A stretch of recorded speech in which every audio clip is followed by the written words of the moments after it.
오늘 저에게 주신 하나님 말씀은 구약성경 잠언서 7장 3절 말씀입니다. 저희 다 찾으셨으면 저희 함께 봉독하겠습니다. 이것을 내 손가락에 매며 이것을 내 마음판에 새기라. 아멘. 기도하겠습니다. 하나님 아버지, 저희를 부르시고 인도하시고 함께하여 주시어서 언제나 하나님의 복된 백성으로 살아갈 수 있게 하시는 애 감사드립니다. 오늘도 미명의 시간 주님 앞에 나와 빛 대신 예수 그리스도의 말씀과 그 뜻을 따르기를 간절히 바라는 저희들의 심령 주셨사오니 오늘도 저희들이 이 말씀 붙들고 온전히 주님께서 저희에게 원하시는 복되고 생명되고 죄를 떠난 의의 길 갈 수 있는 저희 모두 될 수 있도록 인도하여 주시옵소서. 간절히 바라오며 예수님의 이름으로 기도하옵나이다. 아멘. 오늘은 사랑은 움직이는 것입니다 라는 제목으로 하나님 말씀 증거하겠습니다. 오늘 본문에서 솔로몬은 너무도 소중한 교훈을 우리에게 가르쳐 주고 있습니다. 먼저 본문을 보니까 이것을 내 손가락에 매며 라는 말씀이 있는데, 이것은 고대 이스라엘 사회에서 하나님의 말씀인 율법을 양피지 등에 기록하여 이 장식용으로 가지고 다니는 풍습을 반영하는 것입니다. 즉 이는 진실로 말씀을 하나님의 말씀으로 여긴다면 성도는 단순히 말씀을 위대하고 거룩하다고 생각만 해서는 안 된다는 것입니다. 다시 말해 성도는 그 말씀을 손으로 직접 실천해야 한다는 것이며, 자신의 손으로 하나님의 말씀을 직접 실행하지 않는 한 말씀을 하나님의 말씀으로 여기지 않는 것이며 말씀을 사랑하는 것 또한 아니라는 것입니다. 그래서 진정 그 말씀, 하나님의 말씀을 사랑한다면 당연히 그 말씀대로 움직여야 하는 것입니다. 과거에 한국 교회에 성경 통독 바람이 거세게 불었던 적이 있습니다. 그래서 교회마다 성경 통독하는 것을 어떠한 행사로 잡아서 상반기, 하반기 그렇게 통독하는 그러한 시즌 기간을 정해가지고 그렇게 하는 적도 있었습니다. 그리고 수련회 가서도 한다든지 새벽 기도에서도 한다든지 이 성경 통독하는 게 한때 교회마다 열풍이라면 열풍, 유행이라면 유행처럼 그렇게 했던 적이 있었죠. 그것이 지나가고 나니까 그 다음에 뭐가 왔냐면 성경 쓰기.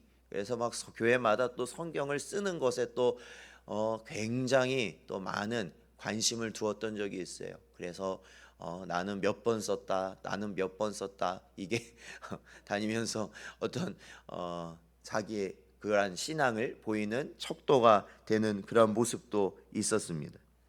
물론 이 성경 읽기에 힘쓰고, 그렇죠? 성경 쓰기에 힘쓰는 것 중요합니다.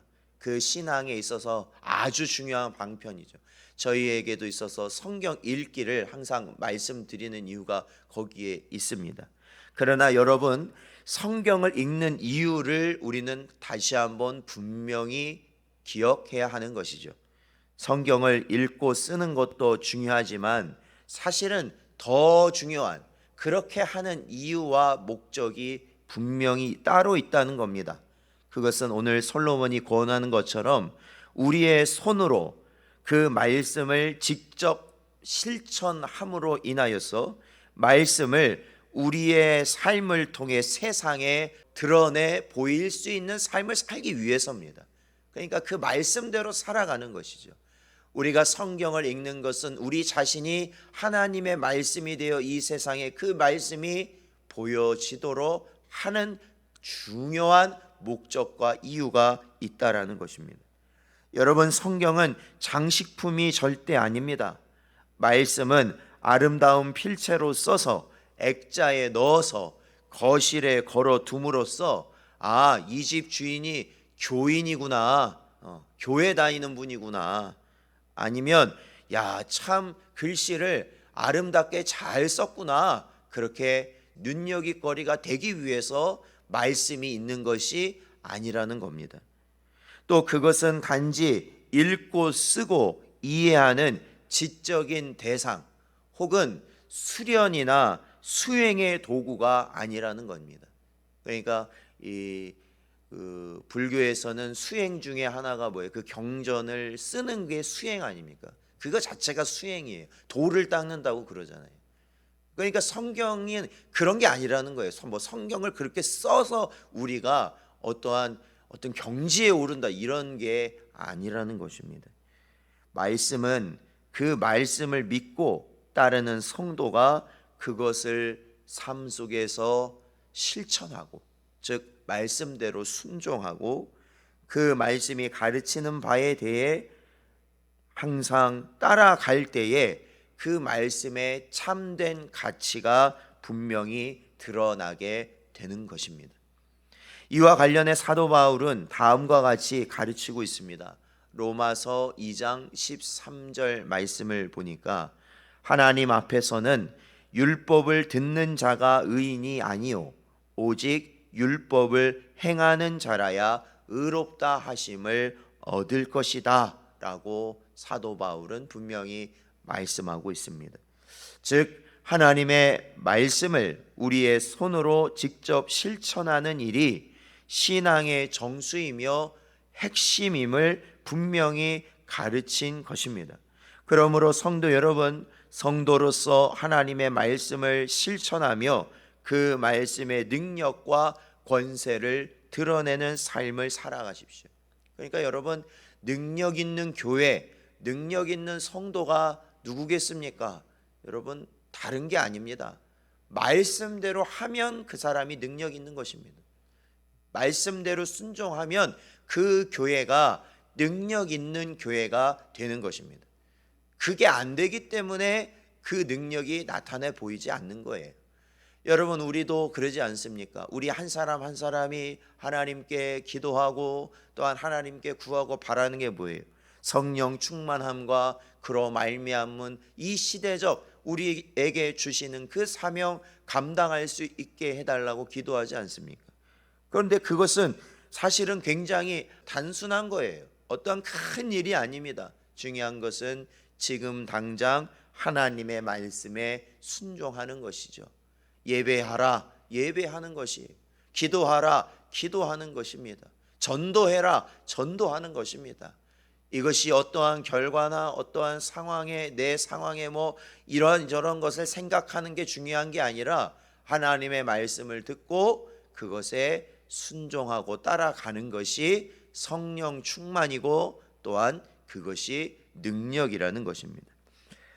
야고보서 2장 18절 말씀을 보면 어떤 사람은 말하기를 너는 믿음이 있고 나는 행함이 있으니 행함이 없는 내 믿음을 내게 보이라. 나는 행함으로 내 믿음을 내게 보이리라 하리라 가르치고 있습니다.